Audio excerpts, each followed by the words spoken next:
Nagulat si Pastor Jun eh. Bibiglayin sana natin. Siya pa magsalita si Pastor Jun. Yan. Siya, ini-invite natin si Pastor Jun sa susunod na lang ng mga yun. Okay na sa inyo yan? Okay, sa sige. Ano ba ito? Ito lang aking ano dito.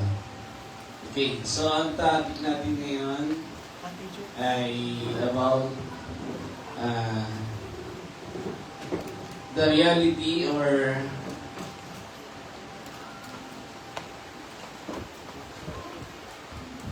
about warfare, about battle. Yeah.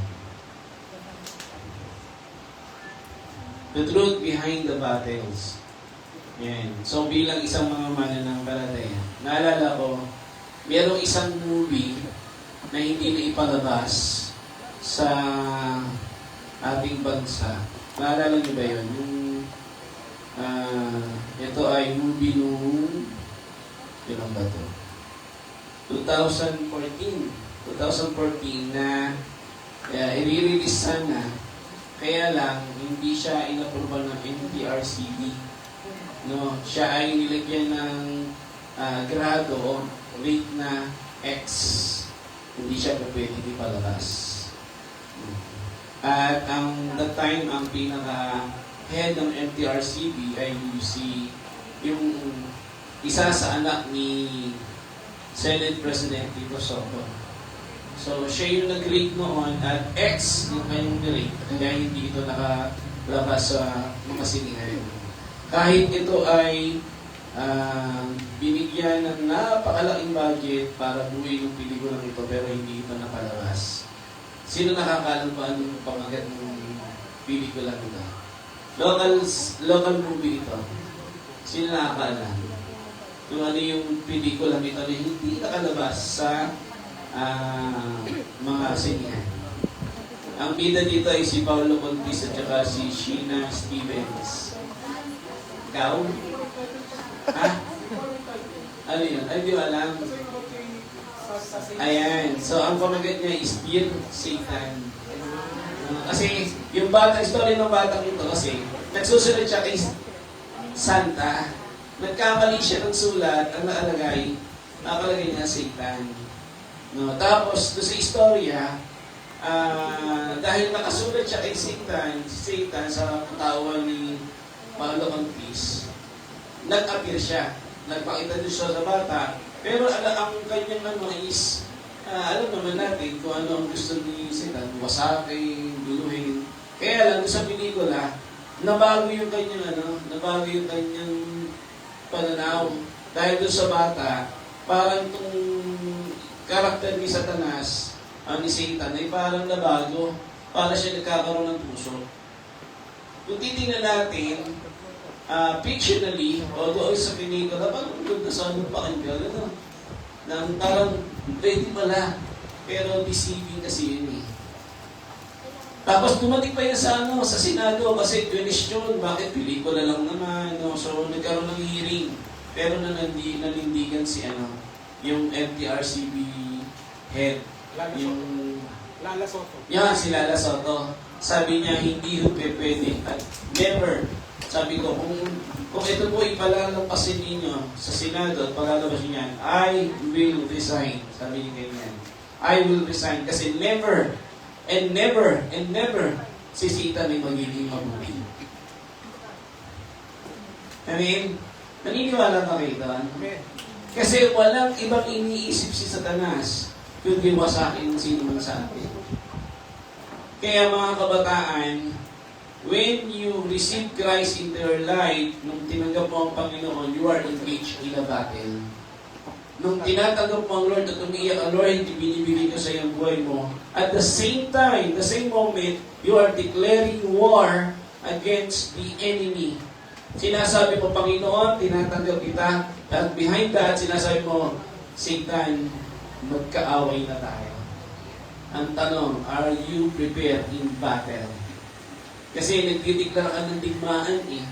Once you declare war or battle, ang tanong, are you prepared?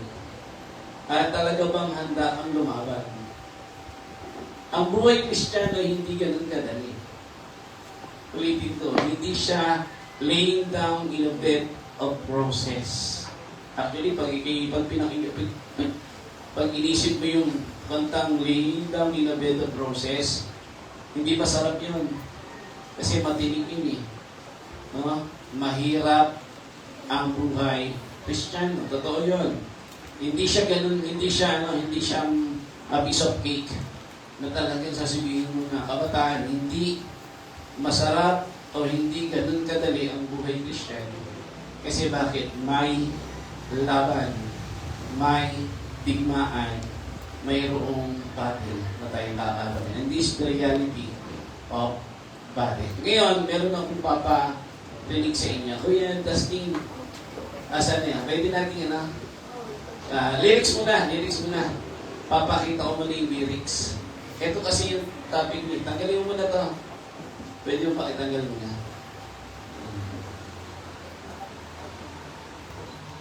Sabi doon sa kanta. Lately, I've been winning battles left and right. But even winners get wounded in the fight.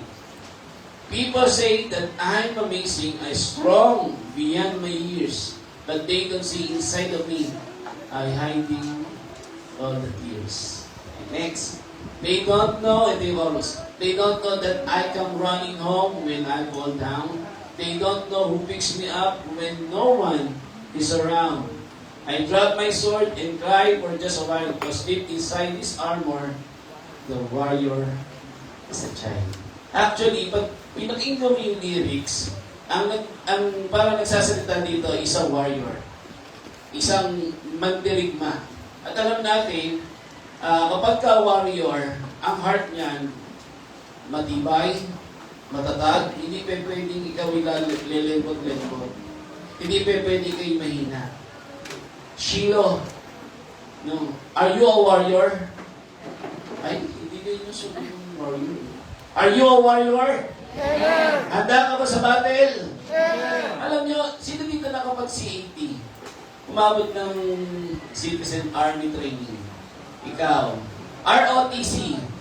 Ayan, si Sir pala. Nandito pala si Sir Bandibas. Sir Bandibas, sa pagiging crime. Sa pagiging criminology, kinamba, lelembot-lembot ka dito.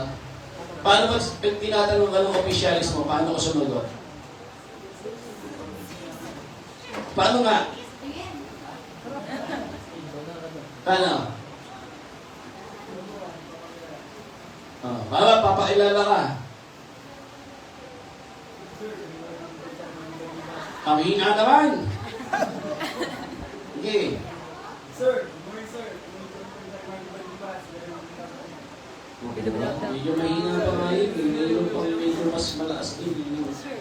Hindi pa pwede.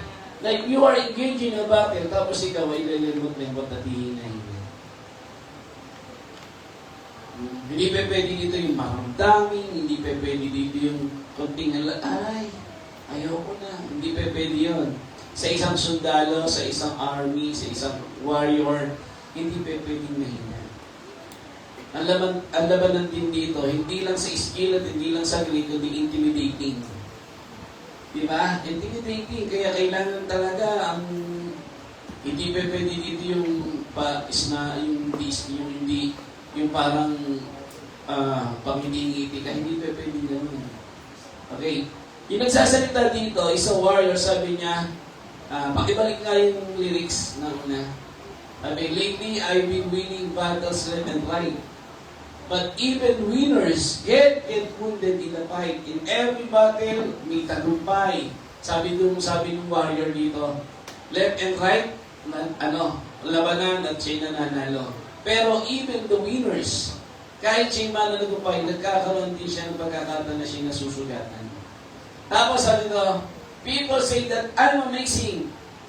Kapag ang isang warrior ay handang lumaban, talagang matindi, people say, nasasabihin ng mga tao, grabe, galing mo dito. Dumating ko sa punto na ikaw, pagiging Kristiyano, meron kang narin na ang husay, ang galing, ang lakas nito sa pagiging Kristiyano. Alagay mo na sarili mo sa pagiging warrior, ha? I'm strong beyond my years. Doon sa time na ikay lumalaban, nakikita ng tao at nararamdaman nila na you are fighting. Talagang you conquer. Nagiging malakas ka. Pero, behind that, but they don't see, sabi dito, but they don't see inside of me, I'm hiding all the tears. Na minsan, nakikita ng marami, doon sa warrior na ito, na nagtatagumpay siya, talagang meron siyang tao ng courage and brave to fight. Pero pag siya nag-iisa na, inside of his heart, inside of him, merong nagliliha. Tapos sabi dito, they don't know that I come running home when I fall down. May mga pagkakataon na ang warrior, lumalaban, talagang hindi pwede magpakita ng kahinaan.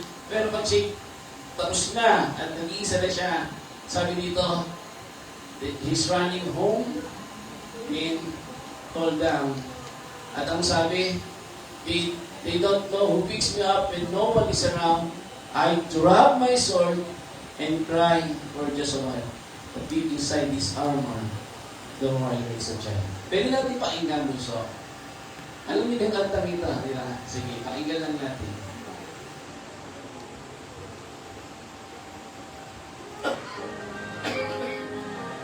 Pwede yung sabay yan. Pakilakas naman tayo sa.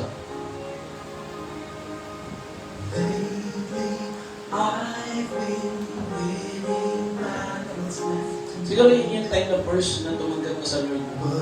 Inilalaban mo yung faith mo.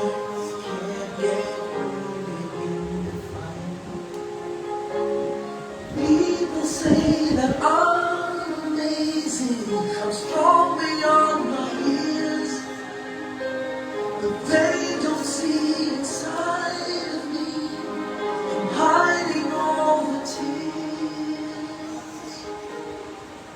They don't know that I come running home when I fall down. They don't know who picks me up when no one is around. I drop my sword and cry for just a while. 'Cause deep inside this armor, the warrior is a child.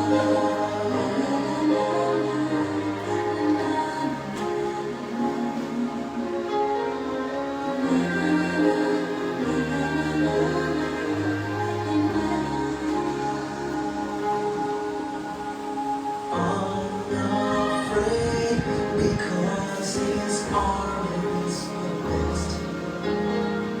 But even soldiers need a quiet place to rest. People say that I'm amazing, I never face retreat, but they don't see the enemies that lay me at his feet. They don't know that I come running home when I fall down. They don't know who picks me up when no one is around. I drop my sword and cry for just a while. Deep inside this armor,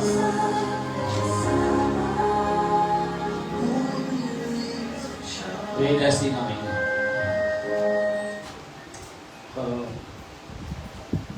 So mga kabataan sa oras na ito, before siguro tayo pumunta doon sa ating camp, no? Sino ba kasama? Lahat ba kayo kasama sa camp?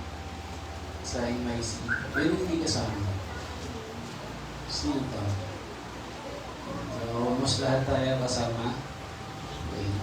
So for sure, bago tayo pumunta doon para patatagin natin ang ating pagdidepend sa ating faith, we must understand first na in our life, we are facing battle every day of our life. Kaya ito mag-uusapan natin.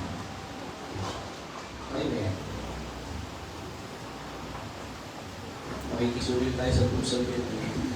Sensya na ha. Sensya na. Sige, tulog ka lang din. Unan. Okay. So, the battle of life, and this is the reality. Mulat natin, may labanan. No? Meron tayong battle or warfare na pinakaharap. Okay. So, ginamit itong verse na ito sa Ephesians chapter 6 verse 12. Yan. Pwede ba natin basahin sabay-sabay? Nandito, ready? Ready? 1, 2, 3. For we wrestle not against flesh and blood, But against principalities, against powers, against the rulers of darkness of this world, against spiritual wickedness in the high places. So tayo manalangin muna. Lord, salamat po o Diyos, oras na ito.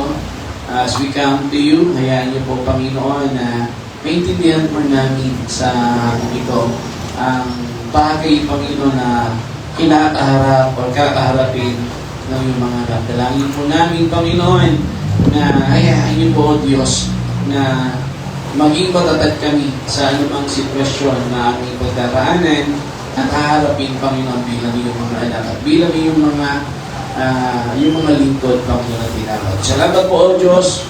Purihin ka sa pangalan ni Jesus. Amen. Tanong, kaano ka katatag to face battle? Ano ba yung mga battle sa buhay mo? Ano ba yung mga battle na kinakarap mo na naglalagay sa sarili mo para magpag-isip ka na, so nang parang napapagod na ako, nahihirapan ako. So sa mundong ito, sabi nga may tatlong S tayong kalaman. Ang sin, ang si Satan, at ang ating sarili. At lagi sinasabi, ang pinakamahirap ay ang ating sarili. Pero try to imagine na kaya lang nagiging mahirap na kalaban ng ating sarili kasi hinahayaan natin yung totoong kalaban natin na malagumpay sa ating buhay. Di ba? Kasi kung sarili lang, tinan nyo, nung si Eva at si Adan ay naanda sa Garden of Gethsemane, kung wala si Satanas, hindi sila malalaglag eh. Tawa nyo, bakit? Hindi nila pwedeng kainin at hindi kailanman darating sa isipan nila na kainin yun. Bakit? Kasi inosente nga sila. Inosente sila. Kaya lang sila nagkaroon ng kaisipan kasi there is somebody na nagpupush sa kanila.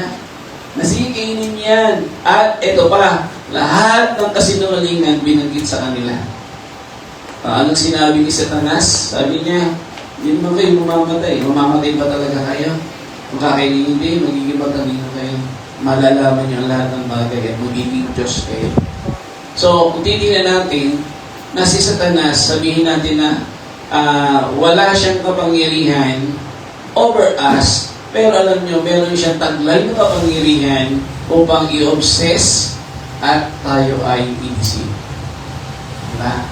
I-deceive. So, sabi dito, for we wrestle not against flesh and blood, but against principalities, against power, against the ruler of darkness of this world, against spiritual wickedness in high places. Naalala niyo sinabi ni Daniel, nung sa Daniel chapter 3, na si Daniel ay nananalangin para doon sa bayan bayan sa kanyang bayan dahil gusto niya ma-spare kasi mapapatay kung hindi niya maipapaliwanag yung panaginip ng hari. Tapos, ang ginawa niya, he prayed and fast for 21 days. Nung mag-pray and fast siya, ang tagal, 3 weeks, bago dumating yung katungkulan ng Diyos para ipaliwanag kung ano yung kahulugan ng panaginip ng hari. Pero nung dumating sa kanya si Angel Gabriel, sabi sa ni Angel Gabriel sa kanya, Daniel, lingkod ng Diyos, nung unang araw pa lang na ikaw ay nanalangin, tinugon ka na ng Diyos. Kaya hindi ba dumating yung katungkulan sa iyo? Kasi hinaram kami ng prinsipe ng Persya. Hinaram kami sa kalawakan. So doon pa lang pinakikita na yung principalities of the power against yung mga rulers of darkness in this world. Yung pag tinignan natin ibang salin, yung Prince of Air. Kaya yung kalawakan, naandyan ang mga kampo ni Satanas na humaharang sa mga panalangin natin at humaharang din sa mga answered prayer natin. Kaya mayroong mga pagkakataon na parang ang prayer natin parang hanggang dun lang sa ibabaw at hindi makapenetrate. Kaya kailangan ang prayer natin is sobrang intense. Kailangan intense yung prayer natin para makalusot hanggang sa trono ng biyaya ng Diyos. Bakit? Kasi yung principality of the air na andyan ang mga kampo ni Satanas. Inaharangan. Kaya meron silang kapangyarihan. Sila yung mga angels dati na nag-fall. Kaya meron silang supernatural na kapangyarihan kaya lang ginagamit sa kasamaan. Diba? Kaya lang, tayo, wala tayong kapangyarihan, pero ang ating Diyos na pinaglilingkuran ay Diyos na makapangyarihan. Kaya sabi, there is a more powerful na nasa atin kaysa nasa sanlibutan ito. Ibig sabihin, tayo ay ini-engage or engage tayo sa labanan. Kaya sabi dito, life is a battlefield where every believer face constant challenges, opposition, and spiritual resistance. Lagi natin tandaan ito, ang buhay natin, kung tayo ay tumanggap sa Panginoon, naging believers tayo, lagi tayo nakaharap sa constant, tuloy-tuloy na labanan. At opposition and spiritual resistance. Ibig sabihin, yung panggigipit sa ating spiritual na buhay. Bakit? Kasi ayaw ng ating kaaway na na tayo ay magtagumpay lang ng ganun kadali. Kasi bumagsak sila at dahil sa pagbagsak nila, gumawa ang Diyos ng tao upang yung kanilang ginagawa, tayo ang magpatuloy. Ano bang gawain ng mga anghel? Maglingkod sa Diyos at magpuri sa Diyos. At dahil sumablay sila at 1/3 of angels bumagsak, kaya nung nilikha ng Diyos ang tao, ang talagang dahilan is to worship the Lord and to serve the Lord. Dahil yun ang nawala na sa mga angels. Kaya nilikha niya tayo para in replace of them. Kaya ang ginawa ni Satanas, ayaw niya na ganun na lang kadali mapaltan, yung at gusto niya makuha lahat. Kaya yung paghinga mga nalingkod at nilikha ng Diyos na kanyang mga tao, nasasamba at maglilingkod sa Kanya, is gusto niyang isama.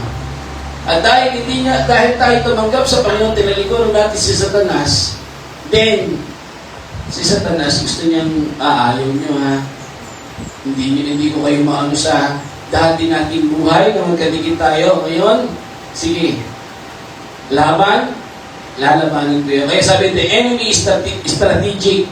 Paano strategic? Kasi dati, kakapit tayo ng kaway. Alam niya ang kahinaan mo. Alam niya kung saan ka mahina. Alam niya kung ano yung bagay na dati kayo magkatikit, kung bakit niyayakap mo siya. Alam na sa talas kung saan ka naging mahina. Kaya, strategically, yun ang ginagamit pa rin sa iyo ng demonyo. Yan pa rin ang ipinapain niya sa iyo para bumalik at bumalik ka sa Kanya. Pangalawa, relentless ang demonyo. Wala siyang awa. Kaya, sabihin ko sa inyo, walang kabutihan talaga sa Kanya. Pagpapakita siya ng magandang bagay sa iyo, pero hindi totoo yun. Walang no mercy ang demonyo. Hindi siya maaawa. Hindi ka titing maawa. Wala. Hindi kanya pagbibigyan. Kaya, nakakalungkot, bakit yayakapin natin? Bakit kailangan natin magpahinuhod sa demonyo? Wala naman siyang magandang pinatano sa ating kundi. Ano sabi? To steal, to kill, and to destroy. John 10:10. Diba? Gusto kanyang wasakin, nakawin na lahat sa iyo, at patayin. Kung ano mang bagay na binigay ng buhay ng Diyos sa iyo. Ang tanong, hindi ka ba lalaban? Hindi ka ba mag-retaliate sa ginagawa ng demonyo sa iyo? Yuyup-yup ka na labang at sasabihin ngayon, wala naman akong magagawa eh. Victory in our life is not just a measure by absence of conflict, but the ability to overcome, maintain integrity, and continue forward despite of opposition. Ang tagumpay ay hindi na may measure na, pag walang labanan, pagkatahimik ang lahat din. No, hindi. Hindi yun. Hindi yun ang tagumpay na kumot, walang conflict, walang ano. Baka kasi kaya walang conflict kasi kakampi mo na ang nagbibigay ng conflict. Kasi ang Diyos hindi nagbibigay siya ng problema at pagsubok. Sino nagbibigay? Si Satanas. Kaya magtaka ka, pag walang mabigat na sitwasyon at mahigpit na sitwasyon na circumstansya ng iyong buhay, baka tanongin mo sa sarili mo, baka kakampi ko na. Pag wala ng pressure sa pagiging Kristiyano mo bilang isang kabataan, pag wala ng pressure, hindi na nagkakaroon ng pressure sa iyo sa paglilingkod mo, wala ng persecution, wala ng mga bagay na inilalaban mo sa faith, magtaka ka. Baka kakampi mo na ang kaaway at nagtagumpay na siya sa buhay mo. May pressure ba ang pagiging Kristiyano? Meron ba na dumating sa punto na you have to decide to choose God or to choose somebody or something sa iyong buhay na minsan malalagay sa paglaban ng iyong pananampalataya? Ibig sabihin noon, you are in a battle. Pag nakasalang na yung faith mo at yung decision making mo. At mararamdaman mo yun sa sarili mo na kailangan mong ilaban ito. Ilaban ang aking pananampalataya. At isang magandang bagay yun, that you are pressure, nape-pressure ka because of your faith. At ilalaban mo yun. Okay? Bakit? Kasi hindi na may measure ang tagumpay ng buhay natin bilang isang mananampalataya o bilang isang kabataang mananampalataya sa kawalan ng conflict sa buhay natin, kundi yung ability to overcome. Kung magtagumpay ka, tapos ma-maintain mo yung integrity mo, and continuing forward even to mahirap. Kahit medyo pressure ang sitwasyon na lalagay sa alanganin ng faith mo, o kaya nape-persecute, o kaya nahihirapan ka sa sitwasyon, pero inilalaban mo yung faith mo. Ang sarap ng pakiramdam na yun. Bakit? Kasi that time na habang inilalaban mo, nararamdaman mo na kakampi mo ang Diyos. Doon mo nararamdaman na nandito ako wala. Hindi kita pababayaan. Meron bang pressure sa iyo, sa iyong faith? Na minsan napapaisipan mo yun.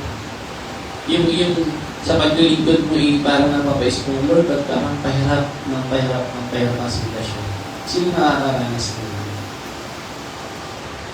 Even sa Silong Ministry as a whole, di ba? Dati, ang dami-dami natin. Abot tayo doon, ilang puputas, eto na lang. Hindi, sa mga leaders natin, ikaw ang Joey, naramdaman mo yung pressure. Tapos lalo na, leader ka ngayon ng national. Hindi mo ba naisip na, leader ako ng national, pero ano nangyayari sa amin? Parang pressure ba sa akin pressure ko, sabi ko, sa amin galing yung leader ng NYC.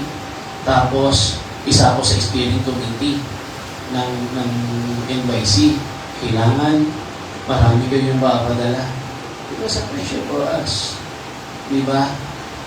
Pero purihin ng Lord kasi etong mga kausap ko ngayon na nakabataan, eto yung mga kumbaga sa manok meron ng tahid. Alam niyo yung tahid? Yung pwede nang ilaban. Alam yung sa manok yung may tahid na. Kuya Rico, alam mo yung manok na may tahid? Na may paa. Bakit?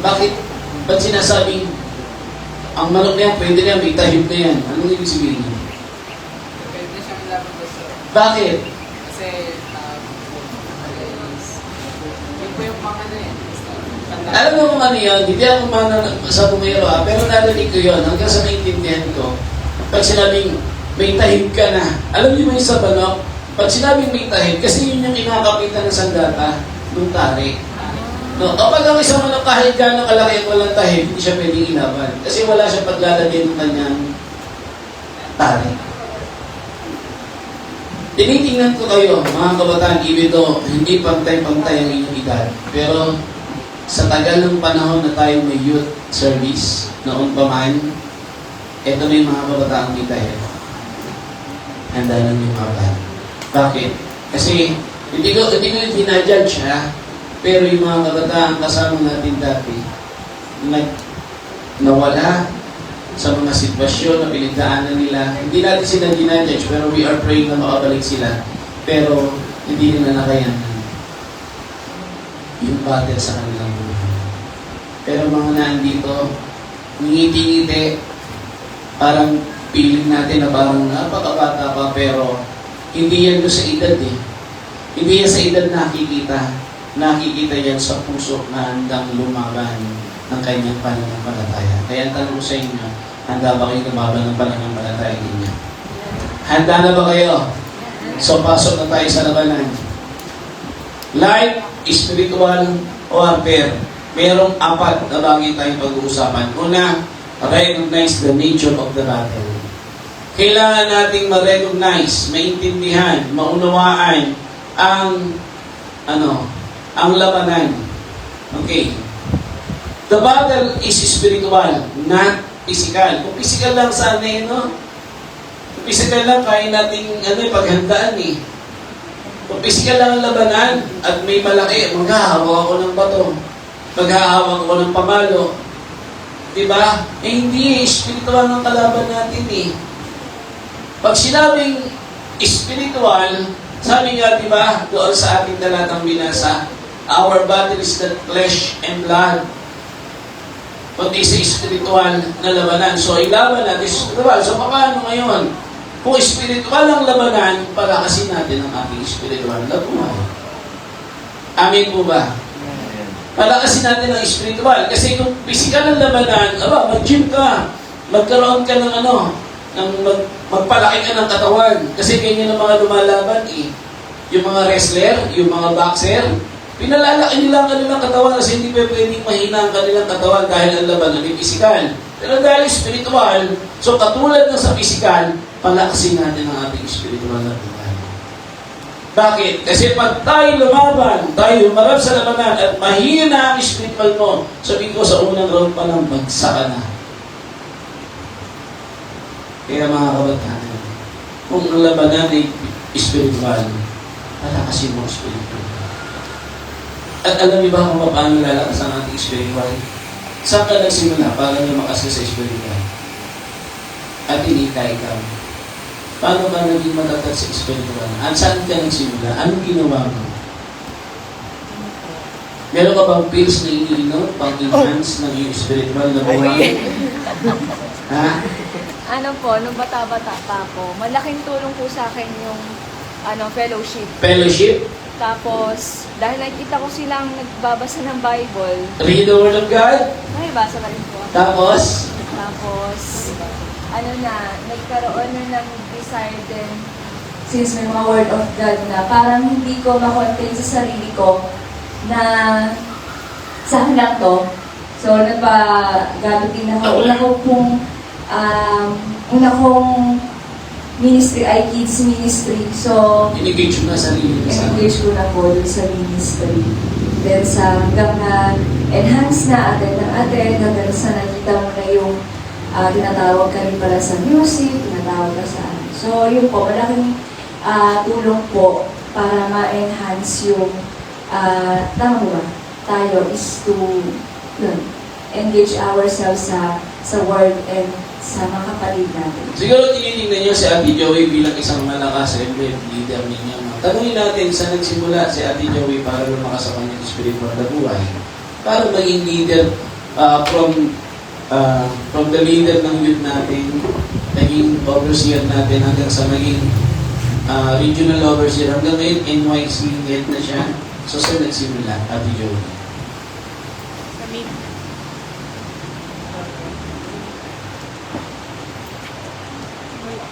Nawala.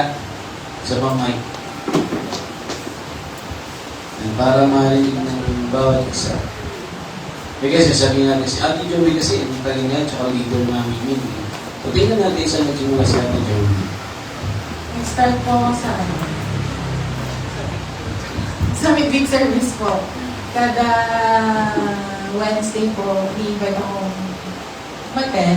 Ayaw ko mga pong umaten. Kasi, syempre, maraming excuses. But, yun, parang doon po ako nag-start sa mga pangkilig ko ng preachings and sa worship. And then, after po noon, wala po ako isang taon. Pagbalik ko po, sinama po agad ako na, sa unang ministry ko po is prayer ministry. So doon po ako mas natutong mag-pray, mag-devotion. Tapos lagi ko na po siyang ginagawa. Bible reading, devotion, journaling po. And then, fellowship din po. Parang naalala ko po before, nung bata pa ako, parang araw-araw tayo nasa church, no? Monday to Sunday. Yun. Excited po. Pagkatapos po ng Sunday service, tapos youth service sa hapon, excited na po ako nung Sunday ulit. So, ayun po, doon po ako nag-start. Totoo naman kasi ganun din nalaramdam namin. Kaya nga, ang tawag sa amin, mga bandito kami. Yung kabataan namin doon sa Real, mga bandito kami kasi doon lang kami sa church. At ang magalakan namin sa church. Fellowship namin sa church. Kaya yun sabi ni Ate Joey, pagkatapos ng fellowship, parang ayaw pa namin umuwi. Kasi gusto namin kinabukasan, gusto namin. Kaya tapos, dahil sa gusto namin gano'n, ang ginagawa ko, ayaw ko sama sa Bible study. Nagtuturo ko ng bata sa Bible study. Everyday yun. Naglalakad, nagtuturo. Doon ako lumago. Doon ako tumibay spiritually. Not knowing na tatawagin pala ako ng Panginoon sa pagkakastor. At kagalakan ng puso. Kaya siguro, hindi ko napansin yung battle in life kasi dahil yung lakas na meron. Siguro nasa punto na, oo kasi na-persecute din ako ng magulang ko, ng ate ko, ng mga kapatid ko. Tapos yung nawala lahat ng bagay sa buhay ko. Pero, still ang heart ko, maglingkod sa Panginoon. Amen? Kaya, kung ang battle natin is spiritual, mga kabataan, palakasin mo spiritual. Kasi hindi mo gugustuhin ang gagawin mong kaaway sa'yo, na yayak-yakin ka at dudurugin ka na wala kang kalaban-laban. Amen? Pangalawa, the enemy targets your destiny. Ano yung destiny natin? Dalawang bagay. Una, langit. Ayaw niyang makarating ka sa langit kasi para sa kanya, gusto kanyang kasama sa impyerno. Ayaw niya na yung inihandang langit ng Diyos para sa iyo ay makuha mo. Gusto kanyang makasama sa impyerno. Sasama ka ba sa impyerno? Kaya ang unang target ni Satanas sa iyo ay ang iyong patutunguhan. Ayaw kanyang mapunta sa langit. Gusto niya sa impyerno kakasama niya. Pangalawa, the destination na gusto mo sa akin na demonyo, yung plano ng Diyos kung saan kanya dadalhin at ang gagawin na sa iyo. Bakit? Kasi pagka pinabayaan niya at nakamit mo yung pupuntahan mo na plano ng Diyos para sa iyo, hindi lang kasi ikaw lang yun eh. Gagamitin ka ng Diyos. Pag nakarating ka daw sa destination ng Panginoon na para tinawag niya para sa iyo, sabihin ko sa iyo, lilitan mo doon sa Satanas. Ayaw niya yung mangyari. Alam niyo kabataan, the Lord is, ako, hindi ko iniisip na pupunta ako sa Los Baños. Calamba is my comfort zone. Diyan ako lumaki, diyan ako nagkaedad, diyan ako nakapagtapos. Alam po ang lahat ng pasikot-sikot sa Los Baños, sa Calamba. Hometown ko yan. Pero hindi ko alam na dito pala ako darating. Actually, kinatatakot ako ng Los Baños eh. Una-una, Hindi ako nakapag-college. Alam ko ang Los Baños, mga intelihente ang tao dito. Mga mahuhusay. Dahil yung Los Baños, mga marurunong. Pinatatakutan ko at eto, yung unang punta ko dito, yung unang atin ko dito, unang inilagay ako dito. Alam mo, meron isang professor dito na challenge ka agad ako. Ilan lang yung narito, tapos mayroong isang, di ba? Naalala mo, si ano dito. Patotoo niya, no? Challenge ako, no? Unang preaching ko, naalala mo yan? Nilapitan ako, isipin nyo, nag-preach ako at that time, bago lang akong preacher. Naandun yun, sa sulok, nagsusulat, sinusulat niya lahat ng aking sinasabi. Tapos, pag nagbasa ng Biblia, binubuklat niya ganyan. Akala ko, attentive siya kung nakikinig lang. Pero nung matapos, nilapitan niya ako, sabi niya, Pastor, how do you interpret the Bible? Grabe, intimidating. Ano yung professor yun, no? Buti na lang, mayabang din ako. Nilakasan ko ang loob ko, sabi ko, hindi ko in-interpret ang Biblia. Hinahayaan ko ang Biblia ang mag-interpret sa kanyang sarili. Mula noon, natahimik siya. Pero, ano pa rin siya? Intimidating ako at that time. Pero dahil sa Panginoon, kapag inilagay ka niya doon sa isang lugar, you don't have to be afraid. Hindi ka nang dapat. Bakit? Kasi siya ang naglagay sa iyo, sasamahan ka dito. Kaya lang, ang demonyo, ayaw niya makarating ka doon. Kaya lahat ng bagay gagawin niya, discouragement, disappointment, malaglag ka sa kahinaan mo para hindi ka magpatuloy. Kaya lagi yung marinig sa akin, bangon, bangon, bangon. Huwag kang papayag. Yes, nadadapa, pero huwag kang humihiga. Pagkadapa, bangon, bawi ulit. Kung kailangan magsimula ulit sa umpisa, do it. Walang aatras. Walang sasabihin, ayaw ko na. Amen. Amen ba doon? So, yan ang target ng demonyo. Pangatlo, challenge, test your faith and character. May mga challenge tayo mararanasan in our battle. Pero it will build and magpapatatag ng ating faith at ng ating karakter. Kaya okay lang yung test. Kanina sabi ni Kuya Lek, sabi niya, para magkaroon ka ng testimony, ang dapat mong unang maramdaman ay yung unang word ng testimony. At ano yun? Test.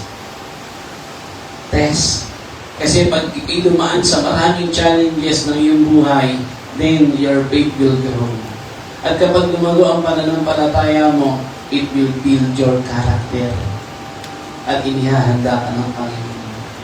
Hindi pwedeng walang bagay. Kaya yung mga bagay na pinagdadaanan mo ngayon, kung yan man ay sarili, finances, o kaya family, o kaya sa sarili mo, kapatid, tuloy lang, labanan mo lang yan.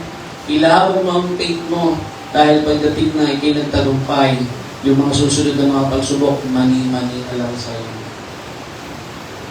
Mani na lang. At hindi lang yon, magiging encouragement ka rin sa iba. At sasabihin mo, pagdaanan ko yan. Ito ginawa ko.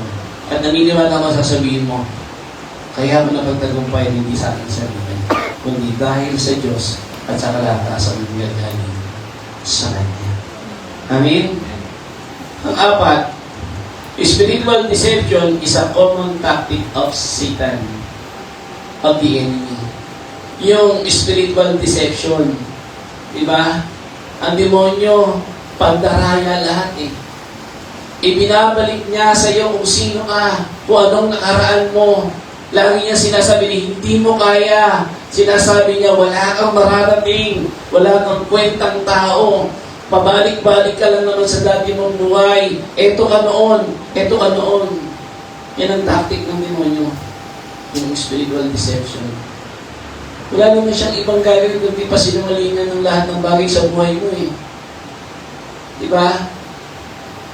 Sasabihin niya lahat ng nakaraan mo para ikaw ay mag-discourage. Ngayon, paano mo siya lalabanan? Sabihin mo sa kanya kung anong hinaharap niya. Kung sinasabi niya ang iyong nakaraan, sabihin mo sa kanya, ikaw naman, anong harap mo? Ikukulong ka. At anghel lang ang magtatamikala sa'yo para ikaw ay ikulong. Huwag kang papadaya sa kasinungalingan ng demonyo na sa atin ang katotohanan at ang katotohanan ang magpapalaya sa atin. Okay. Number 1 example, yan ay si David. Si David, nakaharap siya ng physical enemy, spiritual opposition from King Saul. Yet, by recognizing the spiritual nature of his battle and relying to God, he overcome every attack and fulfill his destiny as a king. Naalala niya, diba, bata pa lang, pinili na siya. Pinili na siya ni Prophet Samuel. Naging king na ba siya kaagad? 7 years old siya, pinili siya. Naging king na ba siya? Hindi. Ang tagal ng panahon ng kanyang pero during the time of waiting para ikorona sa kanya, maraming mga battle.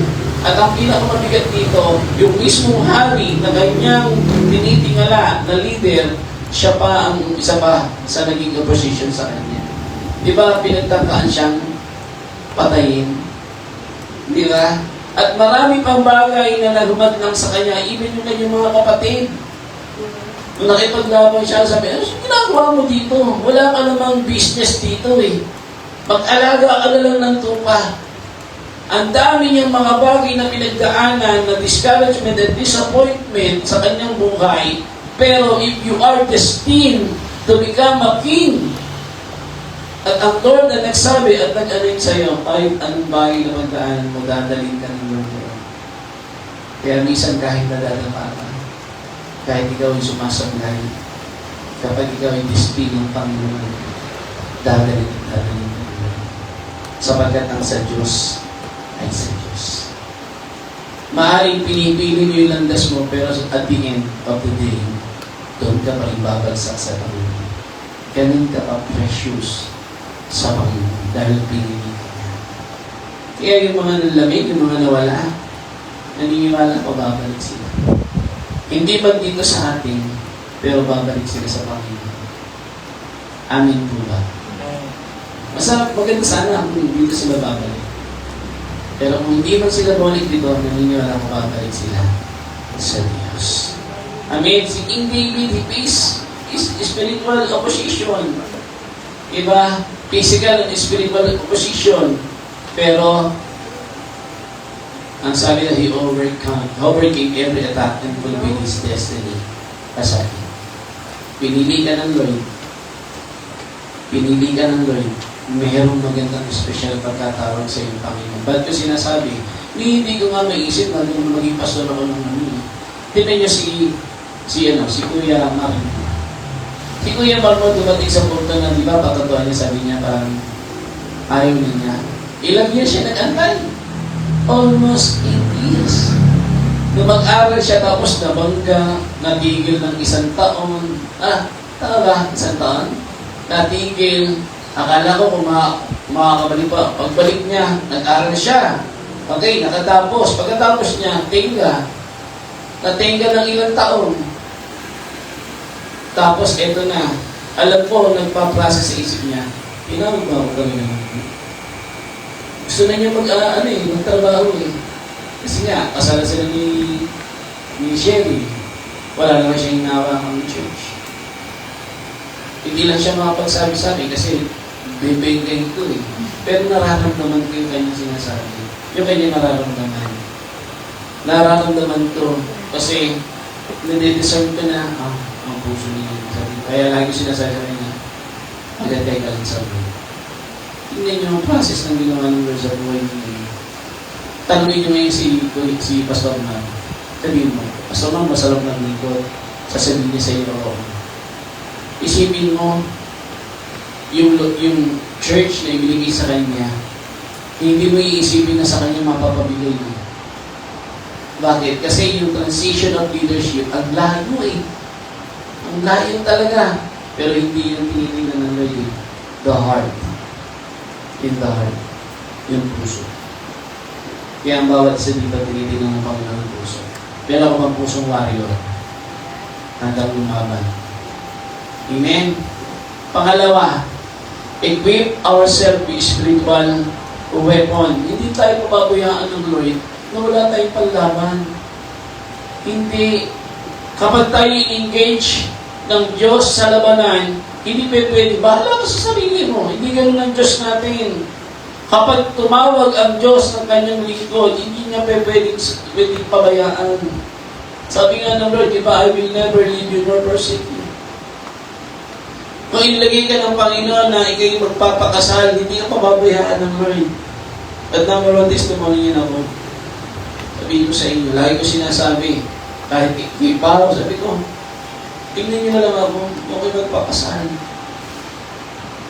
Talaga ibinigay ko sa Panginoon, wala akong maasahan. Nagsasabi pa nga lang ko, mamamani ka sa nanay ko, sa ate ko eh. Ano sabi ng ate ko? Wala akong pera. Sabi ko, hindi, presence mo lang. Wala akong kasamang pamilya. Ikaw lang matanda sa atin. Samahan mo lang ako. Wala akong sasabihin. At least meron akong kasama pa pamilya. Sasamahan ko mas doon, hindi naman sila biological family. Ikaw lang biological family ko. Samahan mo lang ako, wala kang missing kung sasabihin o sasabihin. Ako pa sagot ng damit mo. Lakas ng loob ko, no? Hindi malakas ang loob ko, malaki lang ang Diyos ko. At yun nila sinabi ko sa harapan ng kapatid at bayo ko, wala akong pera, wala akong bahay, wala akong ipon, pero may dalawa akong bagay, may malaki akong pananampalataya at may malaki akong Diyos. Hindi ka iiwan ng Lord. I-equip ka niya sa battle. Huwag kang matakot. Victory in life requires using God's given spiritual weapon effectively. Okay. Sabi ito sa Ephesians chapter 6, 13 to 17, put on the full armor of God. Nabasa niyo ba itong full armor of God? Ano yung weapon? Ano yung weapon na pinasuot sa atin ng Panginoon? Salvation. Faith. Truth. Truth. Belt of truth, di ba? Ano ba? Ano ba? Sandals of the gospel of truth. Ano ba? Sword of the Spirit. At isa pa? Righteousness. Anin yun di ba? Righteousness. Helmet. Breastplate. Shield. Belt, Belt of truth. Sandals and swords of the Spirit. Tingnan po natin. Una, kaligtasan, katotohanan, pananampalataya, salita ng Diyos, at ang pangangaral ng salita ng Diyos. Yun ang ating ilagay. Ligtas ka na ba? Pinanghawa mo ba kaligtasan ng Panginoon? Then, gamitin mo yun. Kasi ginagawa ng anong estrategiya ng demonyo, yung destiny mo. Sasabihin niya, wawasakin niya yung iyong kaisipan na wala kang patutunguhan. Meron pa nga po ang Lord, ang kanyang kaligtasan, isaksak mo sa isip mo na ikaw ay ligtas. Na ikaw ay ligtas. At dahil ikaw ay ligtas, mabuhay ka bilang isang taong iniligtas ng Diyos. Naman nyo, kaya nga ginawang helmet, bakit? Kasi para proteksyonan mo ang iyong kaisipan at ilagay mo sa isip mo na ikaw ay ligtas na. At dapat bilang isang ligtas ng Panginoon, niligtas ng Panginoon, umigos ka at mag-isip ka tulad ng isang taong iniligtas. Amen. Faith. At kailangan natin ng faith dahil yun ang ating dapat panghawakan. Ang pananaw, you cannot please God without faith. Diba? Alam natin yan, kaya natawag tayo sa atin as believers because nabubuhay tayo sa pananampalataya. Katotohanan, yung belt of truth, we are stand in the truth. Maraming pandaraya ang mundong ito. Even yung mga salita ng Diyos, tinitwist. Even yung mga idolohiya, tinitwist. Even yung mga sistema, tinitwist ng demonyo. Pero if you know the truth, hindi hindi tayo masisway. Kaya nga napakahalaga nitong NYC. Bakit? Kasi dito natin malalaman how to defend our faith through the Word of God. Kasi marami ngayon. Isipin nyo, ano sabi ito sa ating tema? Maging sa huling panahon, maging ang mga banal ay maliligaw. Totoo naman. Isipin nyo, maraming aral ngayon na dating tama, ngayon malinaw. Yung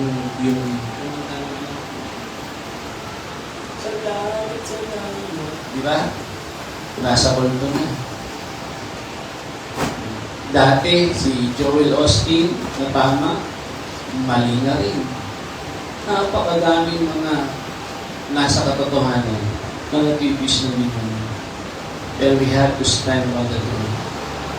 May weapon ang Diyos at ang salita ng Diyos ang ating pangsalga, ang panlaban natin.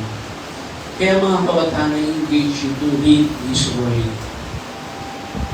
Asahin mo ang salita ng Lord. Hindi ka magtatagumpay kapag hindi mo inilapat ang salita ng Diyos sa iyong buhay.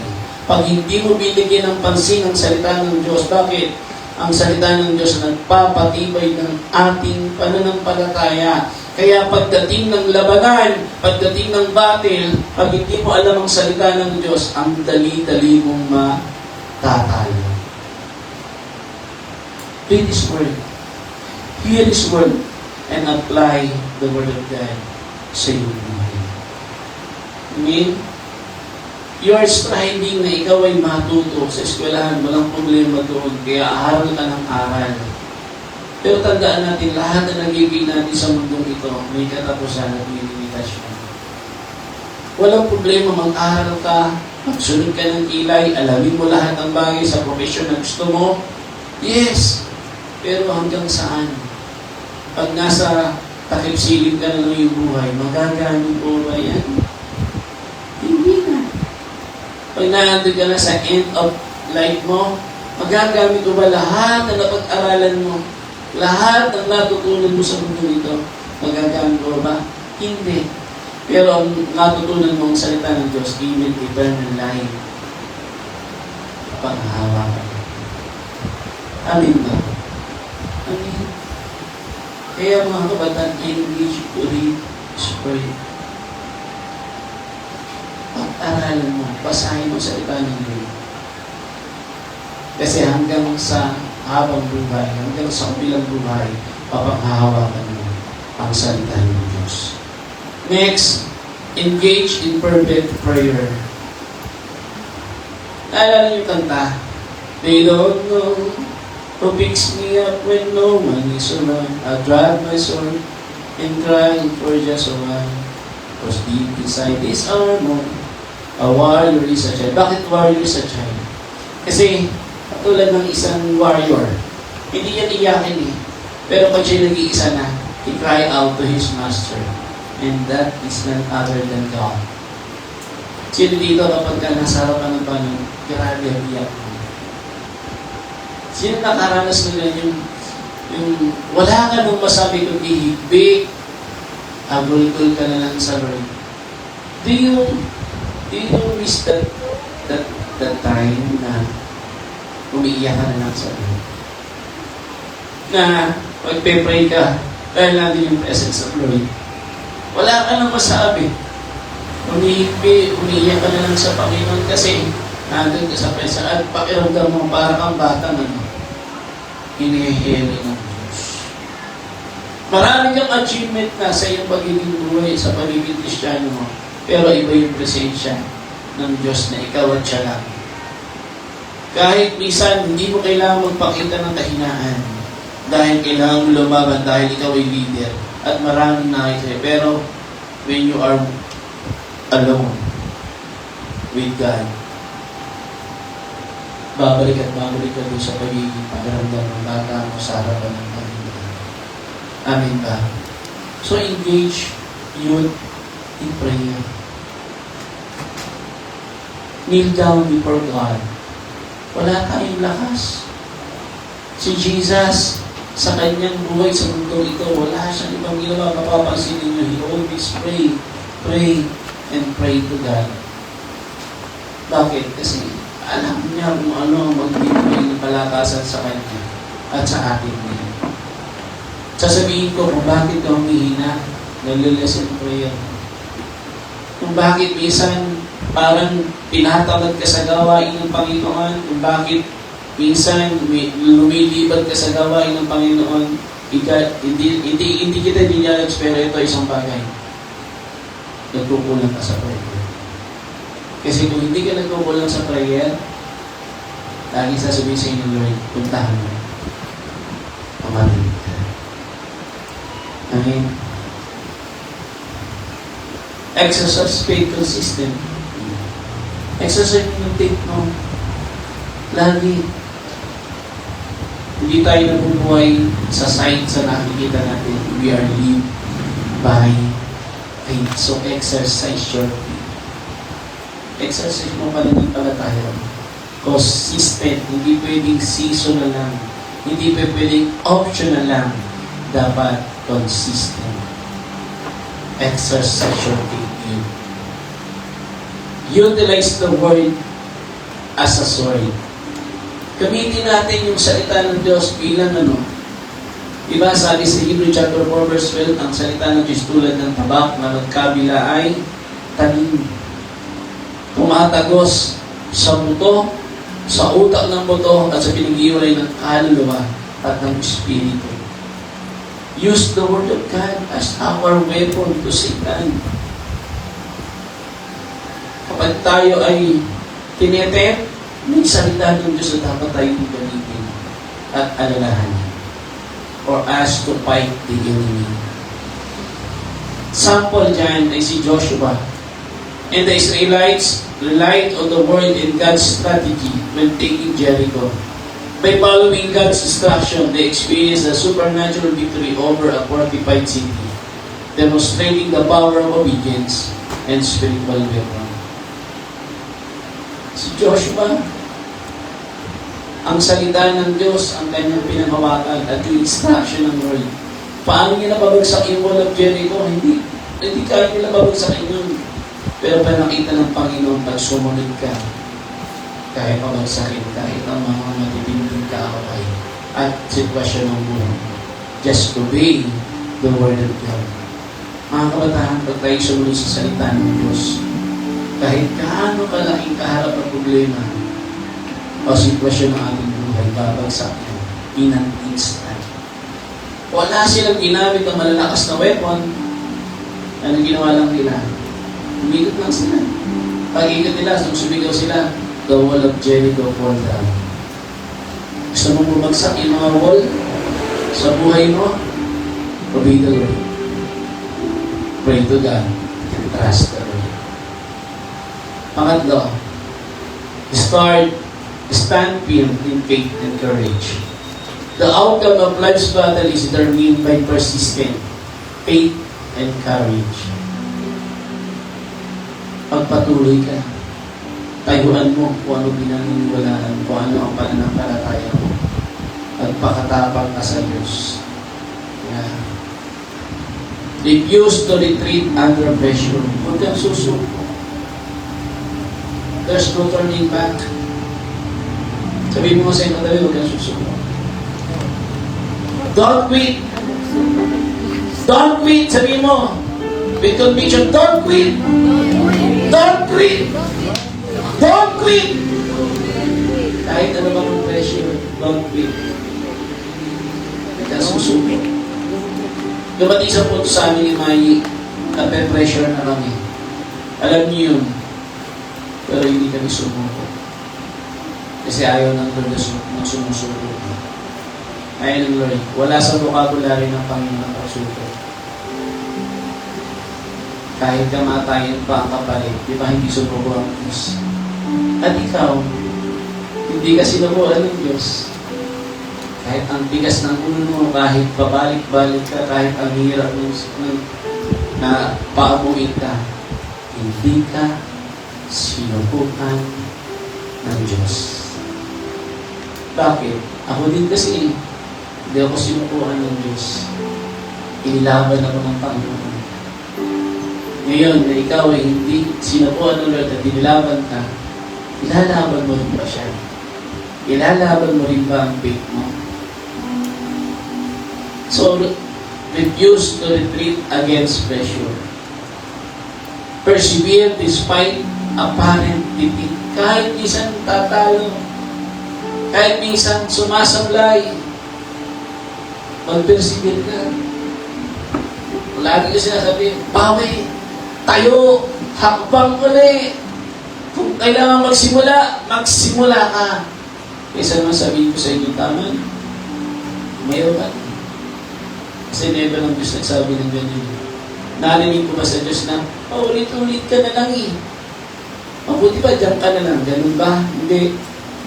Laging sinasabi ng Lord, awit ka na. Pagtatalupain mo. One day, ibibigay ko sa iyo ang corona ang pagtatalumpay. Kahit nadidibig, kahit nagsumasablay, kahit nagkakamali, bangon. Mag-persevere ka. Magpatuloy. Amen.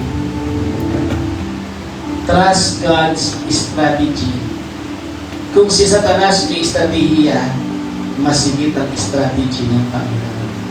Naniniwala ba kayo na? Kung may strategy ang demonyo at ang tactic at strategy niya, wasakin ka niya, magsinungaling siya, may strategy din ang Panginoon.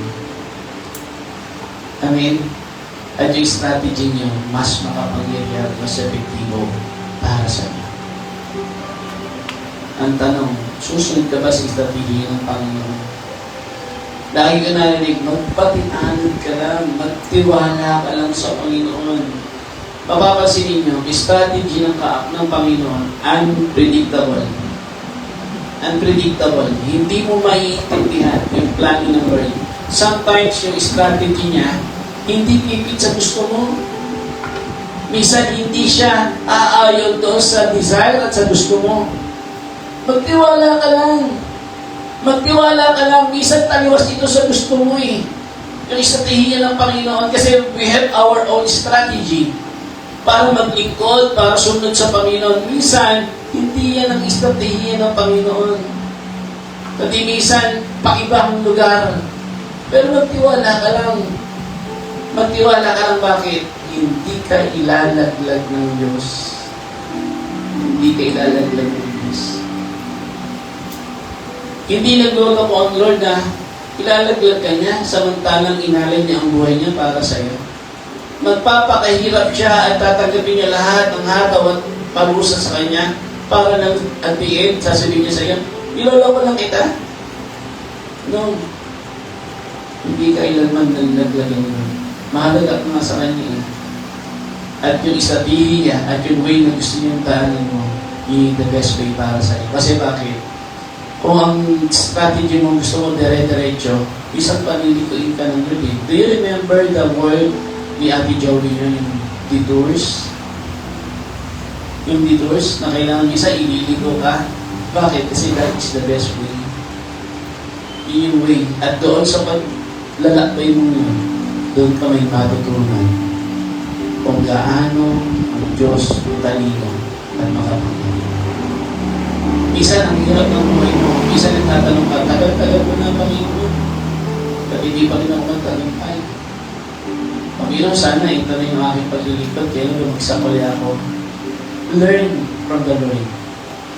Diba? Sa pihiyan. Pastor Mark, tagal nag-antay. Pero the best yung ibigay sa atin ng Panginoon. Kaya kung nagmadali siya, kung kami nagmadali, at sabi ko, sige, doon ka na, pasimula mo na yan. Eh, parang hindi yun yung kalooban. Nag-antay. Ngayon din niyo, mahal na mahal siya ng mga talaga. Ito ang huling nakakusap namin yung Pastor Mark. Diba? Pinag-recite siya si Sherry. Paano nakabuha yung ilan? Nawala na ng trabaho si Sherry kasi full time doon. Anong sabi ng mga miyembro doon? Pastor, yung alam namin naghuhulog kayo. Sabihin po namin kung ano man yung bagay na pangailangan nyo. At pastor, kung may pangailangan kayo, huwag nyo pong kukunin sa inyong alawan. Maaaring you are in a battle. Gusto ng Lord mapagtagumpayan mo muna. Kasi kung mapapasama ka agad sa isang napakalaking digmaan, at yung digmaan ng sarili mo, hindi mo pa kayang mapaglampasan, paano ka magtatagumpay mo? Piniprepare ka. Bakit ito lang kayo? Kasi piniprepare kayo ng Lord. Piniprepare kayo ng Lord. Yung mga nandito na natira, na nagpatuloy, piniprepare kayo ng Lord. Para pagdagsa ng mas maraming kabataan, kayo maaasahan to nurture them, to care for them. Kasi kung hindi kayo handa pagdating nila, baka pati kayo matangay palabas nila. Amin ba? Handa ba kayo sa battle na ito?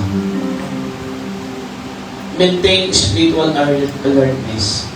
Hindi mo yung tulad ng isang roaring lion. Umaatungan lang siya. Alam niyo, di ba? Pag ang isang leon umaatungal ng malakas, ano ibig sabihin nun? Ang leon na yun ay ano? Pagka malakas ang roar o atungal ng isang leon, anong ibig sabihin nun? Naano niyo ba yun? Ano ba? Animal Planet? Alam niyo yan? Sinapalad na Animal Planet. Kapag ang isang leon ay umaatungal ng malakas, anong ibig sabihin nun? Yung leon na yun ay ano? Matapang? Ano yung leon na yun? Pagka malakas ang roar ng leon, ano yung ibig sabihin nun? Atinika. Ano ba yan sa Animal Planet? Duwag. Ha? Duwag. Ano? Duwag. Duwag? Wala ko mo eh. Duwag ba yun? Bungal. Tungal. Yes. Wala siyang ngipin pangkagat. Nananapad lang siya. Ganun ang demonyo. Tinatakot ka naman. Ego naman. Nagpapatakot. Wala siyang kakainang kumagat. Gusto niya malaglag ka sa bangin. Dahil kaulong mo, nalaglag ka sa bangin. Kaya pagpatay ka na, sa kanyang angat-ngatin. So maintain spiritual alertness, mapagbantay tayo. Bantayin natin ang ating sarili, ang ating spiritual na buhay. Bantayin natin. Our part is to become alert.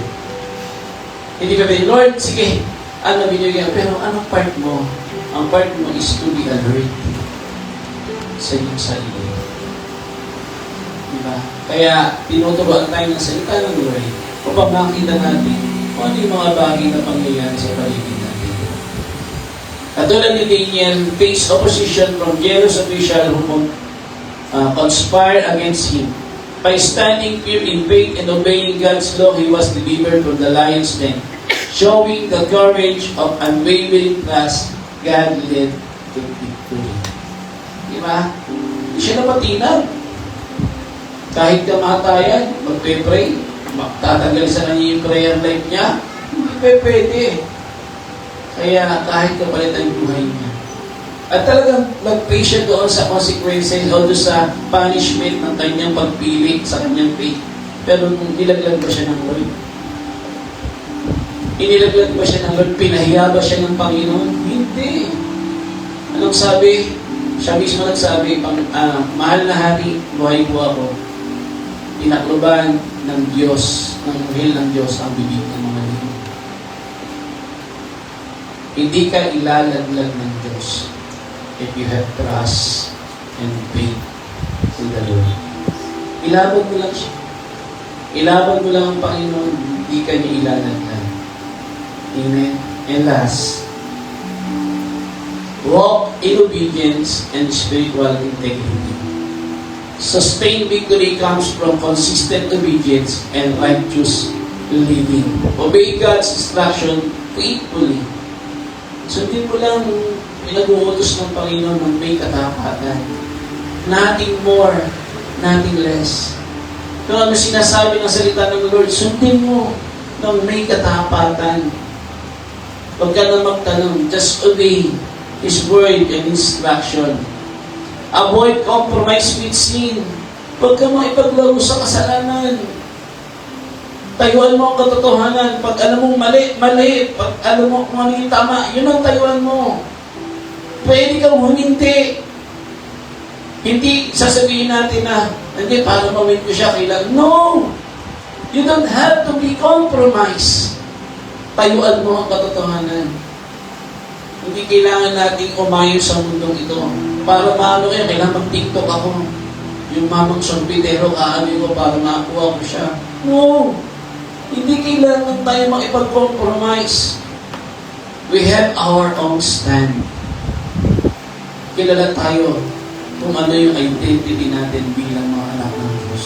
And we have to stand on that. Sabihin natin, weirdo tayo. Sabihin nilang weirdo tayo. Out of this world. Eh, ano ba yun? Wala kaming pakialam. We stand for the Lord. We stand on our feet. Hindi kami na ipag-compromise. Mga kabataan, don't compromise. Lalo na sa kasalanan.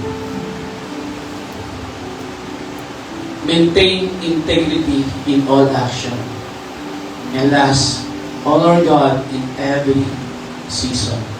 Sa lahat ng panahon, see to it that you will give glory to the Lord. Nag-iisa ka man o meron kang kasama.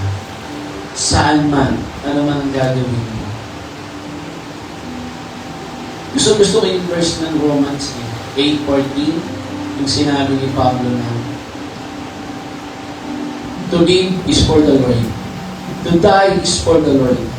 So, to live or to die, we belong to the Lord. Kung ako'y mabubuhay, ako'y sa Diyos. Kung ako'y mamamatay, ako'y sa Diyos. Kaya kung magbuhay o mamatay, ako ay sa Diyos. Amin po ba na, mga kabataan? Amin ba doon? Kaya mo ba ilaban ng Diyos sa buhay? There is a battle. Katulad ni Joseph, faced betrayal, false accusation, and imprisonment. Yet, his integrity, obedience, and faithfulness allow God to elevate him above all circumstances, ultimately making him second in command in Egypt. Kapag tiniyon mo ang inyong integridad, ang pamumuhay mo na naayon sa kalooban ng Lord, paglakad sa katwiran at pagsunod sa Panginoon, hindi na kailangang itaas ang sarili mo. The Lord will lift you up. At ang sarapan ay tatasan ng Diyos. Amen. Hindi mo na kailangang itaas ang sarili. Just obey the Lord. Pangalagaan mo yung righteousness. Mabuhay ka ayon sa kalooban ng Panginoon. At paging masunurin ka sa Lord, makikita mo sa sarili mo. Inilalagay ka ng Panginoon doon sa lugar na kung saan itataas ka niya. Hindi para sa iyong glory, hindi para sa kalwalatian ng Diyos. Mga kabataan, hamon ko sa inyo. Every challenge in a battle is an opportunity to demonstrate the power of divine strength and faith. Your destiny cannot be adhered by opposition when you engage in life battle according to God's way. Ulitin ko, hindi lang kayo, lahat ng mananampalataya nasa paglalaban. Merong battle. Kasalanan, si Satan, with ourselves. Pero sabi ko sa inyo, dapat tagumpayan na ng Panginoon. Kasabi, nagtatagumpay tayo dahil kay Kristo Jesus na ating Panginoon. Kaya, lahat ng battle natin, napagtagumpayan ng Diyos. At dahil tinagap mo si Kristo, pinagtibay mo ang relasyon mo sa Panginoon. Kung sino si Kristo yung mananagumpay, mananagumpay ka na rin. Amen? Sa oras na ito, hindi ko alam kung paano ang salita ng Diyos ay nakapasok sa inyo. Kung paano nyo hinaharap yung battle ninyo. Sa oras na ito, isang bagay na katulad ng warrior, ang kanta kanina. The warrior is a child. Alam ko, matatapang kayo. Alam ko, meron kayong paninindigan. Alam ko, kaya nyo ilaban ang lahat ng battle ninyo. You are facing many battles and you won some battles in your life.